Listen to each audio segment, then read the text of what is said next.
ഇനിയും കരഞ്ഞ അത് നമ്മുടെ കുഞ്ഞിനെ കൂടി ബാധിക്കും സച്ചു. ചെറിയൊരു ശാസനയോടെ സിദ്ധു പറഞ്ഞതും അവൾ ഒന്നുകൂടി അവനെ നെഞ്ചിലേക്ക് ചേർന്ന് നിന്നു. ഇതെല്ലാം കണ്ട് തലകുനിച്ചിരിക്കുന്ന വിച്ചുവിനെ കണ്ട് ദേഷ്യം വന്നെങ്കിലും അവൻ സ്വയം നിയന്ത്രിക്കാൻ നോക്കി. ഇനിയും ഇവിടെ നിന്ന് കോമാളിയാകാതെ റൂമിൽ പോയി റെസ്റ്റ് എടുക്കുന്നീ. മുഖത്ത് നല്ല ക്ഷീണമുണ്ട്. വേണ്ട, വൈച്ചു ഇന്നലെ രാത്രിയും ഒന്നും കഴിച്ചിട്ടില്ല. ഇന്നും അവനോട് എന്തെങ്കിലും കഴിക്കാൻ പറ കണ്ണേട്ടാ, അല്ലെങ്കിൽ വൈച്ചുവിന് തലവേദന വരും. ഒന്ന് നിർത്തുന്നുണ്ടോ സച്ചു നീ? അവനെന്താ കൊച്ചുകുട്ടിയാണോ? നീ ഇങ്ങനെ എല്ലാം നടന്ന് ചെയ്തു കൊടുക്കാൻ? എല്ലാം ചെയ്തിട്ടോ അവൻ്റെ അവഗണന എല്ലാം സഹിച്ച് ഇങ്ങനെ നിന്ന് കരയണം? നീ വരുന്നതിന് മുൻപും വിച്ചു ഫുഡ് കഴിച്ചിട്ടുണ്ട്. ആ സമയങ്ങളിലൊന്നും എടുത്തു കൊടുക്കാൻ പോയിട്ട് വിശക്കുന്നുണ്ടോ എന്ന് ചോദിക്കാൻ പോലും ഞാനല്ലാതെ വേറെ ആരും അവനില്ലായിരുന്നു. അഹങ്കാരമാകാം, പക്ഷേ അതിനും ഒരു ലിമിറ്റുണ്ട്. ഇന്ന് ആളുകൾ കൂടിയതിൻ്റെ കുഴപ്പാണ്. എന്തേലും പറഞ്ഞാൽ വീണ്ടും നീ അവൻ്റെ പുറകിൽ നടക്കുമെന്നുള്ളതിൻ്റെ അഹങ്കാരം. വെറുതെ എന്നെ ദേഷ്യം പിടിപ്പിക്കാതെ നീ അകത്തേക്ക് പോകുന്നുണ്ടോ? അല്ലെങ്കിൽ തന്നെ ടെമ്പർ തെറ്റി നിൽക്കുവാ ഞാൻ. ചുവന്ന തുടുത്ത മുഖവുമായി നിൽക്കുന്ന സിദ്ധു അവൾക്ക് അന്യമായിരുന്നു. ഏതു നേരവും കൂളാൻ കാമായി നിൽക്കുന്നവനാണ് ഇന്നിങ്ങനെ. സിദ്ധുവിൻ്റെ അവസ്ഥ മനസ്സിലാക്കി ദീക്ഷിത് അവൻ്റെ അടുത്തേക്ക് വന്ന് സാക്ഷിയെ അടർത്തി മാറ്റി. സമാധാനത്തിൻ്റെ വെള്ളരിപ്രാവ് എന്ന് ഏതു നേരവും ഞാൻ കളിയാക്കുന്ന നിനക്ക് ഇന്ന് എന്ത് പറ്റിയെന്ന് എനിക്കറിയില്ല. വിച്ചുവിൻ്റെ പ്രശ്നവും അത് എന്തായിക്കോട്ടെ, നിങ്ങളുടെ ഫാമിലി മാറ്റർ, അതിൽ ഇടപെടാനും ഞാനില്ല. പക്ഷേ നിറവയറുമായി നിൽക്കുന്ന ഒരു പെണ്ണ് ഈ വീട്ടിലുണ്ട്.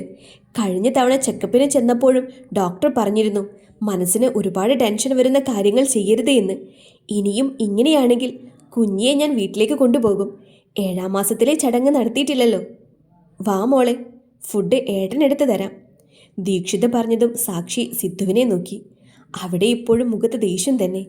വിച്ചു തലയും കുനിച്ചിരിക്കുന്നതാണ് കാരണമെന്നും അറിയാം. കണ്ണേട്ടന് മീറ്റിംഗ് ഉണ്ട് എന്ന് പറഞ്ഞിട്ട് മീറ്റിംഗ് ക്യാൻസൽ ചെയ്തു.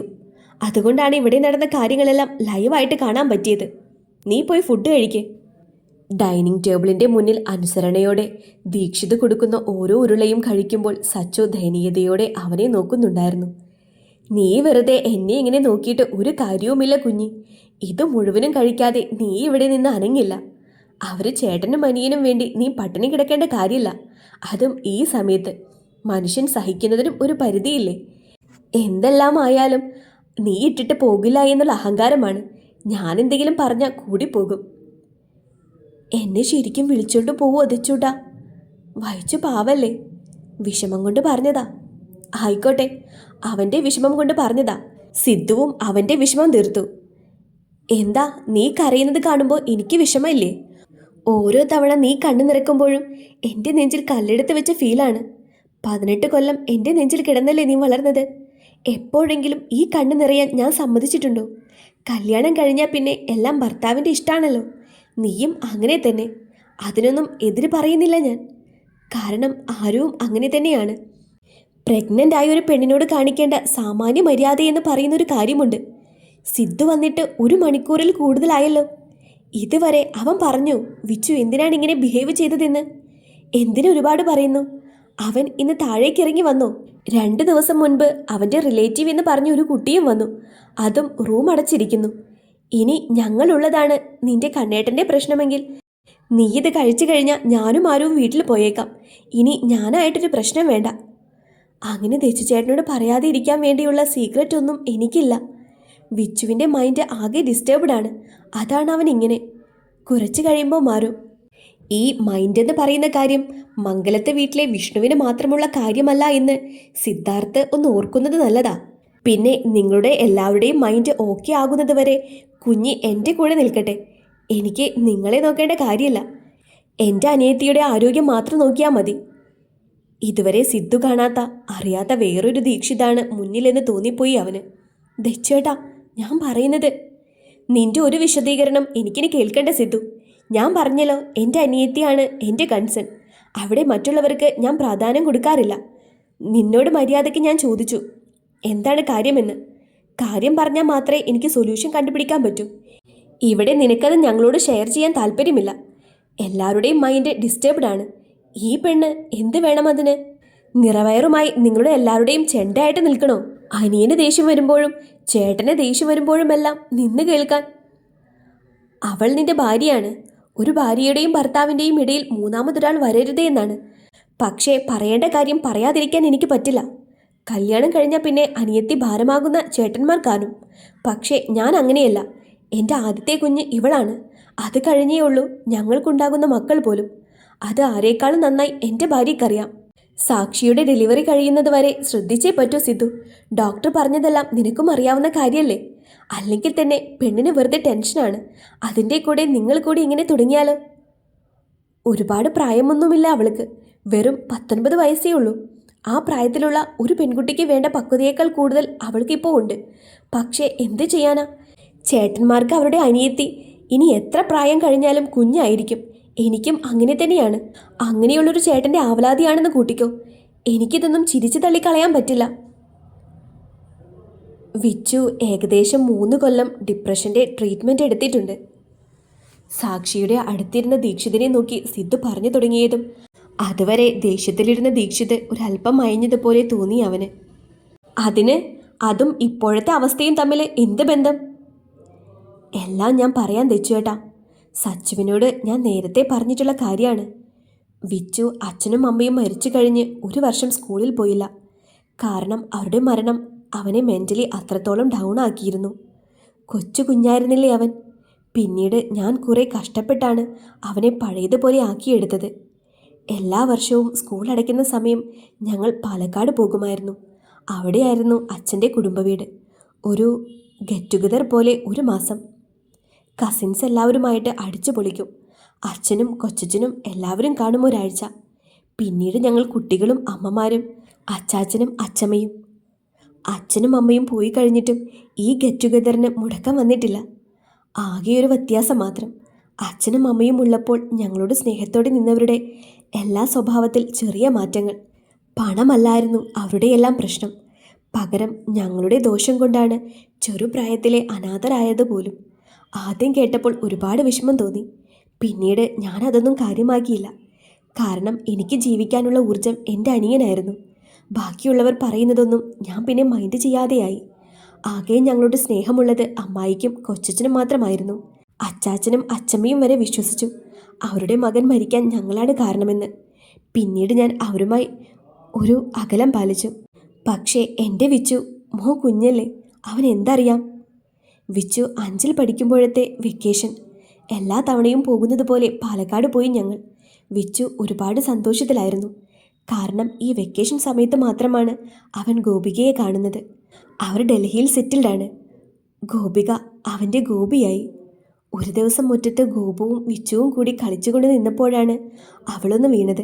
ഉടനെ കുഞ്ഞമ്മ ഓടി വന്ന് ഗോപുവിനെ പിടിച്ചെഴുന്നേൽപ്പിച്ചു. തലയടിച്ച് വീണത് കൊണ്ട് കുറേ ബ്ലഡ് പോയി. കുഞ്ഞമ്മ വന്ന് ഗോപുവിനെ പിടിച്ചെഴുന്നേൽപ്പിച്ചു. എന്നിട്ട് അവിടെ ഇട്ട് എൻ്റെ വിച്ചുമോനെ അവർ കുറേ അടിച്ചു. അച്ഛനെയും അമ്മയെയും കൊന്നവൻ എന്നൊക്കെ പറഞ്ഞു. എന്നിട്ട് അവരെല്ലാവരുടെയും മുന്നിൽ വെച്ച് പറഞ്ഞു, ഈ ചെക്കൻ്റെ കൂടെ കളിക്കുന്നവരുടെയെല്ലാം ജീവൻ പോകും പോലും. നാശം പിടിച്ച ജന്മമാണെന്ന്. എനിക്ക് അവിടെ കളിക്കാൻ കുറച്ച് കൂട്ടുകാരുണ്ടായിരുന്നു. ഞാൻ അവരുടെ കൂടെ ക്രിക്കറ്റ് കളിച്ചിട്ട് വന്നപ്പോൾ കാണുന്നത് എൻ്റെ കുഞ്ഞിനെ അച്ചാച്ചൻ തല്ലുന്നതാണ്. ഒന്നും ചെയ്തില്ല എന്നവൻ കരഞ്ഞു പറയുന്നുണ്ടെങ്കിലും അവരാരും അത് ചെവിക്കൊണ്ടില്ല. ഞാനൊന്ന് നുള്ളി നോവിക്കാത്ത മോനെ അവരടിക്കുന്നത് കണ്ടപ്പോൾ എനിക്കും സഹിച്ചില്ല. പോയി പിടിച്ചു മാറ്റി. ആ സമയം എനിക്കും കിട്ടി കുറേ തല്ല്. എല്ലാം കഴിഞ്ഞ് രാത്രി വിച്ചു ഗോപുവിനോട് സംസാരിക്കാൻ പോയപ്പോൾ അവൾ പറഞ്ഞു ഇനി അവനോട് സംസാരിക്കാൻ അവൾക്ക് താല്പര്യമില്ല പോലും. അവളുടെ ജീവൻ അപകടമാണെന്ന് കുഞ്ഞമ്മ ആ പെണ്ണിനെ പറഞ്ഞു പഠിപ്പിച്ചു. കുഞ്ഞല്ലേ അവൻ. എല്ലാം കൂടി കേട്ടപ്പോൾ ആകെ തകർന്നു പോയി. അടുത്ത ദിവസം തന്നെ പ്രസാദങ്ങളിലെയും വിളിച്ചിട്ട് ഞങ്ങൾ തിരിച്ചു വന്നു. പിന്നീടുള്ള വെക്കേഷനെല്ലാം കിച്ചു ചേട്ടൻ്റെ കൂടെയായിരുന്നു. കൊച്ചച്ഛനും ഒന്നും പറയില്ല. അത്ര നാളെങ്കിലും ഞങ്ങൾ ഹാപ്പിയായി ഇരിക്കട്ടെ എന്ന് വിചാരിച്ച് കാണും. പാലക്കാട് നിന്ന് വന്ന ശേഷം വിച്ചു ഒരുപാട് മാറി. ആരോടും ഒന്നും മിണ്ടില്ല. ക്ലാസ്സിൽ ശ്രദ്ധയില്ല. ഏതു നേരവും എന്തെങ്കിലും ആലോചിച്ചിരിക്കും. ആദ്യം ഞാൻ വിചാരിച്ചു മൂഡ് ഓഫ് ആയിരിക്കുമെന്ന്. പിന്നീട് അവൻ്റെ മാറ്റം കണ്ട് എനിക്ക് വല്ലാത്ത പേടിയായി. ഒരു ദിവസം രണ്ടും കൽപ്പിച്ച് കൊച്ചച്ഛനോട് പറഞ്ഞു. കൊച്ചച്ഛൻ ഹോസ്പിറ്റലിൽ പോകാമെന്ന് പറഞ്ഞപ്പോൾ കുഞ്ഞമ്മ പറഞ്ഞു അവന് വേണ്ടി ചിലവാക്കാൻ അവർക്ക് പൈസയില്ല പോലും. എൻ്റെ കുഞ്ഞിന് വേണ്ടിയുള്ളത് ഞങ്ങളുടെ അച്ഛനും അമ്മയും ഉണ്ടാക്കിയിട്ടിട്ടുണ്ട് എന്ന് അന്ന് ആദ്യമായി ഞാൻ അവർക്ക് നേരെ സംസാരിച്ചു. പിന്നീട് കുഞ്ഞമ്മ ഒന്നും പറയാൻ വന്നില്ല. ഇതെല്ലാം കേട്ടുകൊണ്ട് പ്രസാദ് അങ്കിൾ പുറത്തു നിന്നിരുന്നു എന്ന് മനസ്സിലായത് അടുത്ത ദിവസം ഒരു കെട്ടുനോട്ട് അങ്കിൾ കുഞ്ഞമ്മയുടെ കയ്യിൽ വെച്ച് കൊടുത്തപ്പോഴാണ്. അതിനുശേഷം കുഞ്ഞമ്മ കണക്ക് പറയുന്നത് നിർത്തി. കൊച്ചച്ഛൻ ശരിക്കും കുഞ്ഞമ്മയെ കുറേ പറഞ്ഞു. പിന്നെ വിച്ചുവിനെ അച്ഛൻ്റെ ഒരു ഫ്രണ്ട് ഡോക്ടറുണ്ട്, അങ്കിളിനെ കാണിച്ചു. കുറേ നാളത്തെ മരുന്നും കൗൺസിലിങ്ങും എല്ലാം കൊണ്ടാണ് എൻ്റെ കുഞ്ഞു നോർമലായത്. കുറേ അവനെ പറഞ്ഞ് മനസ്സിലാക്കാൻ ഞാൻ ശ്രമിച്ചു. പിന്നീട് എൻ്റെ വിഷമം കണ്ടിട്ട് അവൻ സ്വയം മാറി. എങ്കിലും വിച്ചു എല്ലാവരിൽ നിന്നും ഒരു അകലം പാലിച്ചു. അവൻ്റെ ബെസ്റ്റ് ഫ്രണ്ട് ഞാനായിരുന്നു. പിന്നെ അർജുവും. സച്ചു വന്ന ശേഷം പിന്നീട് അവളായിരുന്നു അവൻ്റെ ലോകം. സച്ചുവിൻ്റെ ഓരോ കുഞ്ഞു ആഗ്രഹവും സാധിച്ചു കൊടുക്കുമ്പോഴുള്ള അവൻ്റെ സന്തോഷം, അത് കാണാൻ വേണ്ടി മാത്രം ഇവൾ പറഞ്ഞ പലതും വാങ്ങാതെ വന്നിട്ടുണ്ട്. കഴിഞ്ഞ ദിവസം ഗോപു വന്ന് പഴയതെല്ലാം പറഞ്ഞ് സോറി പറഞ്ഞപ്പോൾ വിച്ചു വീണ്ടും ഡൗൺ ആയി. ഇന്ന് സച്ചുവിനെ പിടിച്ചു മാറ്റിയത് തന്നെ മറ്റൊന്നും കൊണ്ടല്ല.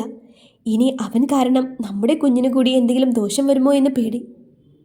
ദച്ചുചേട്ടൻ പറഞ്ഞില്ലേ സച്ചു ചേട്ടൻ്റെ ആദ്യത്തെ കുഞ്ഞാണെന്ന്. അതുപോലെ തന്നെയല്ലേ എനിക്കെൻ്റെ വിച്ചുവും. ഈ കുഞ്ഞു പ്രായത്തിൽ തന്നെ ഞങ്ങൾ ഒരുപാട് അനുഭവിച്ചു. കയ്യിൽ കുറേ പണമുണ്ട് എന്ന് പറഞ്ഞിട്ട് കാര്യമില്ല. എല്ലാവരുടെയും ഇടയിൽ ഒറ്റപ്പെട്ട് നിൽക്കുന്ന അവസ്ഥയുണ്ടല്ലോ, അത് നിങ്ങൾക്കൊന്നും പറഞ്ഞാൽ മനസ്സിലാകില്ല. ഇന്നും ഇതൊന്നും ഞാൻ പറയണമെന്ന് വിചാരിച്ചതല്ല. പക്ഷേ പറഞ്ഞില്ലെങ്കിൽ നിങ്ങളെൻ്റെ വിച്ചുവിനെ വില്ലനായിട്ട് കാണും. അതെനിക്ക് സഹിക്കില്ല. മുകളിൽ നിന്ന് വരാൻ 1 മണിക്കൂർ താമസിച്ചത് മറ്റൊന്നും കൊണ്ടല്ല. അവനോട് സംസാരിച്ചതാ. കാര്യം അറിയണ്ടേ എനിക്ക്, എന്താ ഇപ്പോൾ ഇത്ര ദേഷ്യമെന്ന്. പിന്നെ സച്ചുവിനെ വീട്ടിൽ കൊണ്ട് പോകണോ വേണ്ടയോ എന്ന് ദച്ചുചേട്ടന് തീരുമാനിക്കാം. എന്തായാലും ഞാൻ തടയില്ല. പിന്നെ കൂടെ ജീവിക്കാൻ തുടങ്ങിയിട്ട് 2 വർഷമായില്ലേ. അവൾ തന്നെ പറയട്ടെ സച്ചുവിൻ്റെ മനസ്സ് ഞാൻ വേദനിപ്പിച്ചിട്ടുണ്ടോ എന്ന്. മറുപടിക്ക് വേണ്ടി ദീക്ഷിത് സച്ചുവിനെ നോക്കിയതും അവൾ പതിയെ കസാരയിൽ നിന്ന് എഴുന്നേറ്റു. അത് കണ്ട് സിദ്ധുവും. എനിക്ക് വിച്ചുവിനെ കാണണം. അത് വേണോ സച്ചു? അവൻ ഇനിയും എന്തെങ്കിലും പറഞ്ഞാൽ പിന്നെ അത് നിനക്ക് വീണ്ടും സങ്കടമാകും. അച്ഛൻ മക്കളെ വഴക്ക് പറയാറുണ്ട്. അതിനർത്ഥം അവർക്ക് മക്കളോട് സ്നേഹമില്ലെന്നാണോ? അമ്മയോട് മക്കൾ എതിർത്ത് സംസാരിക്കാറുണ്ട്. പക്ഷേ അത് കേട്ട് അമ്മമാർ ഒരിക്കലും മക്കളെ തള്ളിക്കളയാറില്ല. വൈച്ചു എന്നോട് ദേഷ്യപ്പെട്ടപ്പോൾ പെട്ടെന്ന് എനിക്ക് സങ്കടം വന്നു എന്നത് സത്യമാണ്. അതിന് ഞാനും തിരിച്ചു പറഞ്ഞു. പക്ഷേ അവൻ്റെ അവസ്ഥ മനസ്സിലാകാതിരിക്കാൻ മാത്രം കുഞ്ഞല്ല ഞാൻ. ഈ സമയം ഞാൻ അവൻ്റെ കൂടെ നിന്നില്ലെങ്കിൽ പിന്നെ വേറെ ആര് നിൽക്കും? എനിക്കൊരു കുഴപ്പവുമില്ല. വെറുതെ അതോർത്ത് നിങ്ങൾ ടെൻഷൻ ആവണ്ട. റൂമിലേക്ക് കയറിയ സാക്ഷി കാണുന്നത് ബെഡിൽ ഒരു സൈഡിലേക്ക് നോക്കിക്കിടക്കുന്ന വിച്ചുവിനെയാണ്. 3 പേരും ഒരുമിച്ചുള്ള ഫോട്ടോയിലേക്ക് നോക്കിക്കിടക്കുകയാണ് അവൻ. ഒരു കണ്ണീർ പോലും വരാതെ നിർവികാരതയോടെ കിടക്കുന്നവനെ കണ്ട് അവൾക്ക് ചെറിയ പേടിയായി. സാക്ഷി പതിയെ വിച്ചുവിൻ്റെ അടുത്ത് വന്നിരുന്നതും അവൻ തിരിഞ്ഞു കിടന്നു. കൊച്ചുകുട്ടികൾ അമ്മയോട് പിണങ്ങിക്കിടക്കുന്നത് പോലെ കണ്ടപ്പോൾ അറിയാതെ അവൾ ചിരിച്ചുപോയി. സാക്ഷി ചിരിക്കുന്നത് കണ്ടപ്പോൾ വിച്ചുവിൻ്റെ മുഖം ഒന്നുകൂടി വീർത്തു. എന്തിനാ വന്നേ? ഞാൻ ആരുമല്ലെന്ന് പറഞ്ഞില്ലേ? ഏട്ടത്തി ഒരിക്കലും അമ്മയെ പോലെ ആകില്ലെന്ന് പറഞ്ഞില്ലേ? എന്നെ ഇഷ്ടമല്ലല്ലോ. അതല്ലേ അങ്ങനെ പറഞ്ഞത്? പൊക്കോ, എവിടെയാണെന്ന് വെച്ചാൽ പൊക്കോ. ഇനി ഞാൻ കാരണം നിങ്ങളുടെ കുഞ്ഞിനും. ബാക്കി പറയാതെ തലകുനിച്ച് കിടക്കുന്നവനെ കണ്ട് അവൾക്ക് പാവം തോന്നി. നിങ്ങളുടെ കുഞ്ഞിനും ബാക്കി പറ വഹിച്ചു. ഒരല്പം ദേഷ്യത്തോടെ തന്നെ സാക്ഷി ചോദിച്ചതും വിച്ചു മറുപടിയില്ലാതെ തല കുനിച്ചു. എൻ്റെ വയറ്റിൽ കിടക്കുന്നതിൻ്റെ മെയിൻ പ്രൊഡ്യൂസർ നിന്റെ ചേട്ടനാണെന്ന് പൊന്നുമോനെ അറിയാമല്ലോ. നിങ്ങളുടെ അച്ഛനും അമ്മയും മരിച്ചതിന് നിന്നെ മാത്രമല്ലല്ലോ എല്ലാവരും കുറ്റപ്പെടുത്തിയത്. അതിൽ നിന്റെ ചേട്ടനും വരില്ലേ? അപ്പോൾ പിന്നെ എങ്ങനെ കുറ്റമെല്ലാം നിനക്ക് മാത്രമാകും? ജനിച്ചാൽ ഒരിക്കൽ എന്തായാലും നമ്മളെല്ലാവരും മരിക്കണം. അതിന് ഇങ്ങനെ കുറ്റം പറയാൻ കുറേ പേര് കാണും. അതെല്ലാം കേട്ട് കരയാൻ നിന്ന അതിനെ സമയം കാണും. ഇപ്പോൾ തന്നെ എൻ്റെ ഡെലിവറിയിൽ എന്തെങ്കിലും കോംപ്ലിക്കേഷൻ ഉണ്ടായി ഞാൻ പോയാ നിങ്ങളെൻ്റെ കുഞ്ഞിനെയും വിളിക്കോ അമ്മയെ കൊല്ലിയെന്ന്? അമ്മാളു, ഇതെന്തൊക്കെയാ ഈ പറയുന്നേ?